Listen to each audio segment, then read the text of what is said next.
Okay, okay lang ba? Okay lang, tol. Yan.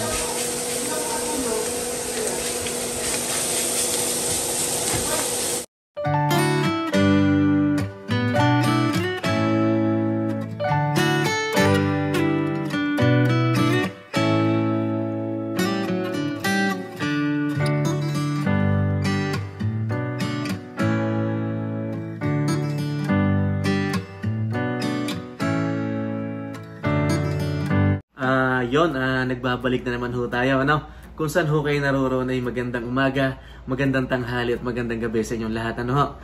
Ay ngayon ho kami nasa Calgary, ano? Hindi ko na ho na ipakita, hindi ko na ho na i-vlog yung papunta namin dito. At ang mahal na Reyna ay may biglaan ho laang nalakad na kailangan niyang pumunta ho bukas, ano? Ay ngayon ho katabi natin si paring Jason. Hindi ko ho alam kung may nakakakilala sa kanya. Siya ho yung kaibigan ko sa pinanggalingan kong lugar doon sa Labrador City, province of Newfoundland and Labrador, ano ho. Bali kami po ang magkakasama sa Labrador City. Bali nauna lang po ako ng ilang buwan. Dumating po ako dito sa Labrador, sa Edmonton, Alberta ng last August ho, last year. Ikaw pare, kailan ka dumating dito? November 2nd week. Second week. Okay. 13 November. Bale, ang pag-uusapan ho natin ay ganito. Nung lumipat ho ako dito sa Edmonton, Alberta, ang daming mga messages ho sa akin, ano? Na bakit ka lumipat ng Edmonton? Baka mahirapan kang ma-approve sa citizenship. Yan ho mga tanong sa akin, ano? Ngayon, may kaibigan ho si paring Jason, ano ho? Bali, hinihintay lang ho natin at pinapatulog ho ang kanyang anak sa itaas, ano? Bali, isa-share lang ho niya ang kanyang story, ano? At sa kasalukuyan, yung pong ating kaibigan na kakausapin, citizen na ho, ano? Na galing po din siya ng capital ng Newfoundland and Labrador, na kung tawagin po ay St. John, ano ho. Mamaya po malalaman ho natin, ano. Dahil sa totoo lang ho, mainit na mainit ho ang tanong na ito. At nababasa ko rin ho ito sa mga TikTok at sa mga Facebook, ano ho, sa mga Reels na mahihirapan daw mag-apply ng citizenship pag lumipat ka ng ibang probinsya. Pag hindi mo napuno yung 2 years, tama ba yan, ano? Actually, as per immigration, supposed to be sa province 3 years. 3 years. Okay. Yan. As per immigration. As per immigration, ano. Talaga hong marami hong nagtanong sa akin yan at marami hong nagpayo sa akin na baka daw mahirapan kami na mag-apply po ng citizenship, ano. Siya sana naman ho hindi ako mahirapan, ano. Pero sa totoo lang ho, pinaprocess na ho ng mahal na Reyna yung application ho namin, ano. May mga ongoing na ho siyang application na ginagawa, ano ho. Siya magkita-kita ho tayo mamaya at may kakausapin ho tayo. Narito na ho ang ating kaibigan si Mikael, ano. Yan. Bali pare, taga saan ka sa atin? Rosario, Cavite. Rosario, Cavite. Rosario, Cavite, ano. Kami hong tatlo ay pare-parehas ho ang probinsyang aming pinanggalingan, ano ho. Gaya ho ng sabi ko kanina, si paring Jason tsaka ako galing ho ng Labrador City. Si Mikael ho ay galing ng St. John. Yung po ang capital ng Newfoundland and Labrador, ano ho. Bali yung mga sasabihin ho namin at tsaka yung mga i-share namin ay kuwan, para ho lang maging guideline, ano ho. Hindi ho para gawin nyo at para tularan, maging kuwan lang po ito, guideline, ano ho, maging halimbawa, ano ho. Dahil pare, parang patok na patok ngayon yung kuwan siguro napapanood nyo sa social media, yun na pag hindi ka daw nakapag-contribute sa probinsyang nag-nominee sa'yo ng noong specific na taon o number of days, ay mahihirapan daw tayong mag-apply ng citizenship, ano. Okay, balik pa rin Mikael, kailang ka tawag doon, kailang ka na permanent resident sa St. John?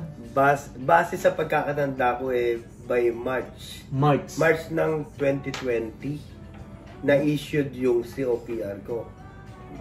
Pero nag-exit kami noon ng April 20... No. Mag-hi ka muna. Hi. Ay, hello. Yan. Vlog pala, sorry Ah. naman. Go. Tara muna. Ang mahal na rin na talaga. Lagi tayong ini-istorbo eh. Okay, thank you. Sorry. Sabi sa'yo, dapat in-advocate. matulog ka na dun eh. Okay lang.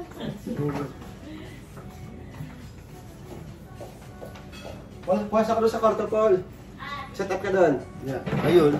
Bali So, na PR ka ng March 2020. Na PR ng March 2020, then na-exit kami ng August 2020. Anong exit yun? Bali, yung exit nun, kailangan mo kasi within 6 months ng issued ng COPR mo, makalabas ka ng bansa. During that time, kasi pandemic nun, hindi tulad ngayon, napaka-easy na lang para sa mga... So, na-PR ka pare ng March 2020. Right. Tapos, COPR yan.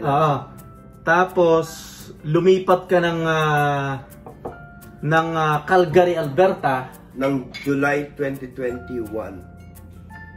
July 2021. Yes. So, ilang months yun? Halos most likely, kalahati ng 2 years sa St. John's is working permit. At the same time, half of the year, in 2 years time, is yung permanent residence. So, nakapag-contribute ako ng at least 2 years. Sa 2 beses. Sa probinsyang nag-nominate sa akin sa Newfoundland. Okay. Oo. Pero yung PR mo, yung iyong approval ng permanent resident, nakailang kuwan ka doon? Nakailang buwan ka? 10 months? 11 months? Most likely, roughly. Bago lumipat ka rito, ano? Oo. 11 months. Tapos pagdating nyo ng Calgary, dito sa Alberta, kailan kayo na citizen? Nag-citizen kami, apply ang asawa ko July. Nang November, most likely October, nag-apply na kami ng 2022. 2022, okay, oo. Naging citizen ng Canada ng November. Last year lang, no? Oo, yes. Okay, mabilis. Kaya yung mga kababayan natin na kahit at least magbigay ng utang na loob sa nag-nominate sa kanila na probinsya, mag-contribute man lang, di ba? Wag naman hong masyadong kasi parang ayaw ko nang i-mention ha. Parang may napanood tayo sa social media na parang 5 araw lang ba? Totoo ba yun? 5 araw lang daw na PR, ano? Yeah. May mga nagme-message ho sa akin ng gayon eh. Medyo questionable nga yun. Foul yun. Sa sitwasyon mo, nag-contribute, simula nang na-PR ka, nag-contribute ka sa probinsya mo, sa Newfoundland and Labrador ng mga 11 months, ano? At least, yeah. Tapos lumipat ka dito sa... So in 2 years, 2 years, 2 taon ako sa Newfoundland. Sa Newfoundland, yeah. Gano'n ang sitwasyon ko. Kaya yung iba, gaya, ma-advise ko lang is at least mag-contribute sa nasabing probinsya para hindi na magkaroon pa ng problema in the future para sa citizenship. Okay. Ganun ang advice na sigurong maganda. Safe ang lahat. So, bali ho, yung aming na-share na ganito ho, yun ho yung experience niya, ano ho. Ito ho naman ay guideline lang na baka sabihin nyo kasi baka at the end pare, sabihin nila ganun na lang din pala ang gagawin kayo, kagaya nung in-interview ng Limueco pa, kayo pa rin ho masusunod, ano. Kaya ang sabi ko sa kanila lagi pare, tumawag sa provincial officer nila para mabigyan sila ng eksaktong detalye, no? Right, kasi ako at that time nag-message din ako sa officer ko na aalis ako ng probinsya. Ano magiging sitwasyon ko? Anong sagot sa pare? Hindi naman nag-email sa akin. At least nasabi ko sa officer ko na lilipat kami ng probinsya. Okay. Ay siya, ipagpapatuloy ho natin mamaya at babarik muna tayo ng kaunti habang matino pa ay magtatanong ho tayo na magtatanong dito sa ating kaibigan. Ano ho? At baka ho pag tayo hindi na matino, hindi na tayo makapagtanong dito ng ayos. Ano? Ay siya, tagay ho tayo. Kasarap pa. Yun. Ay siya, bago humatapos ang ating usapan, ano? Yun hong nasabi ng aming pare, si Mikael, ano ho, yun po based lang po sa experience niya, ano ho. Sana po maging guideline lang ho yun sa inyo, ano. Pare, ano bang masasabi mo? Ano bang maipapayo mo sa kanila na gustong lumipat ng probinsya? Ano bang dapat talaga nating sundin yung ano, yung yeah. Pero yung sa'yo, hindi mo nasunod, ano? Parang, ano ba? Natapos ko yung aking kontrata dun sa employer ko, which is, nagbigay galang ako sa kontrata namin. Naging maluwag naman sa kanya. Sa employer, tinanggap naman yan. Sabi ko, lilipat na ako ng ng probinsya. So, ang advice ko lang sa mga kababayan natin na katulad na nominado sa probinsya nila is, Na-nominate, yeah. Mag-contribute man lang at least. Magbigay galang sa kontrata na nasaad dun sa batas. Ganun lang. Ilang taon ba talaga yun? Yung required? 2 years o 3 years ba? Sa akin kasi sa kontrata ko 2 years Hindi, as per contract 2 years. As per contract, yes. Ang pagkakatanda ko nung time na meron akong yung sa papel ko dun sa parang sa COP, may nakadikit. Alam ko nga pagkakatanda ko, may nakalagay doon na something na mention na parang 1,000 something days na parang equivalent yata is parang to stay? Hindi, in the province. In the province. So ang ginawa ko kasi nung bago ako nag-quit mismo sa work, hindi para maglipat ng province. Tinanong ko yung, so may contact naman pa under provincial nominee program, may email ka kasi sa direct mismo sa provincial nominee officer mo. So nung bago ako lumipat ng work, kasi ako landed immigrant, diba? Right. Nag-email ako sa provincial nominee officer ko, tinanong ko ano ang mga pwedeng maging consequence ko in case na mag-quit ako ng work na bago pa lang ako, 7 months ako nandun pero ako landed immigrant. Sabi mismo sa akin ng officer ko, landed immigrant ka, so it means PR ka. Pwede ka lumipat ng work or lumipat ng province, pero sana mag-stay or mag-contribute ka pa rin sa province na nag-nominee sa'yo. Never nila binanggit kung gano'ng katagal. Wala silang sinabing wala silang sinabing certain na amount ng days, months, or years na kailangan nandun ka sa town. Pero ang binanggit lang sa akin, pwede akong lumipat ng work kasi nga landed immigrant ako, so ibig sabihin PR ako, dumating. Pwede akong, entitled akong lumipat, entitled akong maglipat ng work or province man. Pero yun nga sabi niya na at least, if possible, mag-stay ka sa province na nag-nominate sa'yo. Gusto ko lang pong i-clarify. Anong year ka dumating dito sa Canada? So, dumating ako sa Canada is December ng 2019. Sa Newfoundland and Labrador, ho? Yun. Dumating po na siya ng permanent resident, tama, no? Kasi landed immigrant ako. Bali kaming tatlo ho ay provincial nominee po. Under po ng Atlantic Province, ng probinsya po ng Newfoundland and Labrador.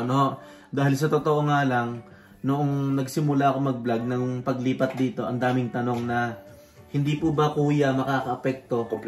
Komplikado kasi doon kayo na PR, tapos lilipat kayo sa Alberta. Hindi ba komplikado pag nag-apply kayo ng citizenship? Yeah.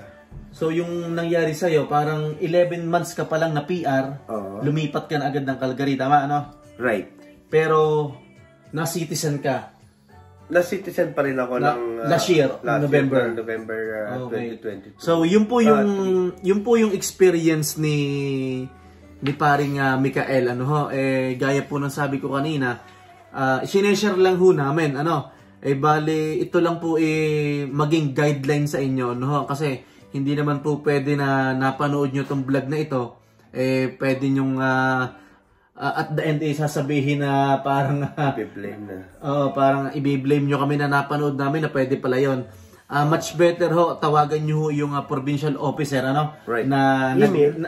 or i-email nyo yung provincial officer na nag-nominate sa inyo, yung po may hawak ng documents nyo. Right. Tama ba yun?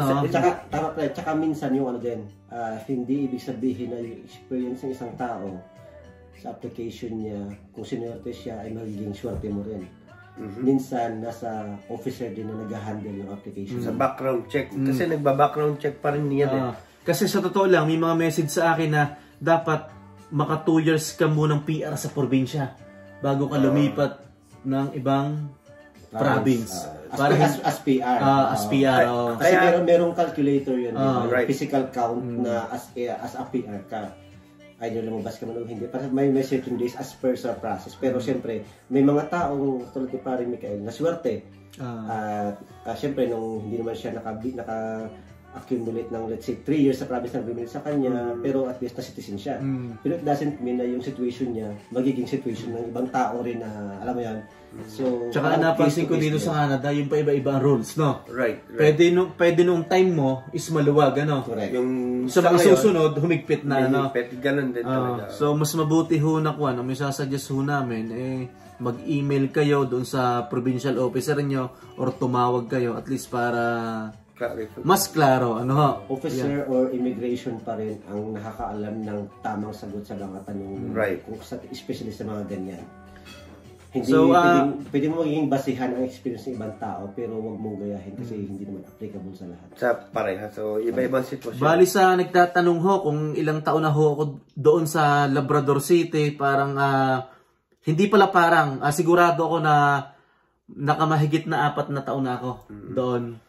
Work permit and PR yun. Work permit and PR bago po ako lumipat dito sa Edmonton, Alberta. Kasi nag 5 years kami ng March 13 dito sa 24. Nag 5 years kami dito. Yan. Ay siya, yun lang ho. Hindi ho matatapos ang araw na ito na hindi ho kami nagpapaalam sa inyo. No? Kung saan ho kayo naroroon ay magandang umaga, magandang tanghali at magandang gabi sa inyo lahat. Paring Jason, babay mo na. Tsaka si Paring Michael, ano? Ay siya, yun ho, guideline lang ho. At nasagot ko na ho ang inyong mga katanungan, ano? Hanggang sa muli ho, maraming salamat ho sa inyong lahat. Yan.